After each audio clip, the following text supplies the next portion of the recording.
আর এই মুহূর্তে যে খবরের দিকে নজর রাখতেই হচ্ছে, মুর্শিদাবাদের ভগবানগোলায় কাজু কিশমিশ প্যাকেজিং এর নামে ভাওতাবাজি। দেখুন সেই ছবি, কাজু কিশমিশ প্যাকেজিং এর নামে ভাওতাবাজি চলছিল, আর সেই ভাওতাবাজি অবশেষে খোলসা করলো ভগবানগোলা থানার পুলিশ। হলদিয়ারা বাগানে প্রায় 50,000 মহিলাদের ঢল নেমেছিল। সেখানে তাদেরকে ডেকেছিল কাজু কিশমিশ প্যাকেজিং এর কাজ দেবে বলে। তাদেরকে বলা হয়েছিল 10 থেকে 15,000 টাকা মাসে আয় করতে পারবে তারা বাড়িতে বসে। হ্যাঁ, ঠিকই শুনছেন, কিন্তু শেষ রক্ষা হলো না আর। এ কথা শুনতে পেয়ে ভগবানগোলার ভিডিও তাদেরকে ডেকে পাঠায়। ডেকে পাঠানোর পরে তাদের জিজ্ঞাসাবাদ করে জানতে পারে পুরোটাই চিটিং। ভণ্ড তাদেরকে অবশেষে গ্রেপ্তার করে নিয়ে আসে ভগবানগোলা থানার পুলিশ। 3 জন ব্যক্তিকে গ্রেপ্তার করে ভগবানগোলা থানার পুলিশ।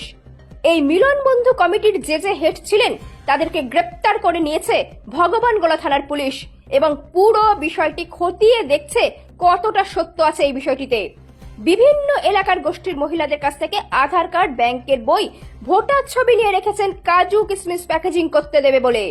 এই পুরো ঘটনার তদন্ত শুরু করেছে ভগবানগোলা থানার পুলিশ। তবে এই বিষয়ে আপনাদের মতামত কি, অবশ্যই আমাদের কমেন্টে জানান। কে বলেছে কাজু বাদাম কিশমিশ প্যাকেট করতে দিবে, তার জন্য আমাদেরকে ডাকা হয়েছে। প্রতিটা গ্রুপে 28 জন করে আছি, তার মধ্যে থেকে 5 জন 10 জন যে যেরকম পেরেছে সেরকম ভাবে এনেছে।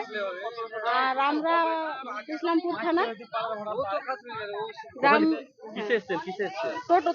টোটোতে এই যে আসা যাওয়ার খরচ কে দিচ্ছে? খরচ এটা তো আমাদেরকে নিজেকেই দিতে হচ্ছে।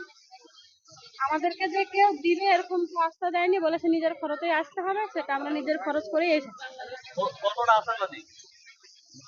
আশাবাদী এখন বলতে পারছি না, দিবে তো বললো, মিটিং এ শুনলাম যে কাজ দিব 15 তারিখ থেকে, এটুকু শুনেছি।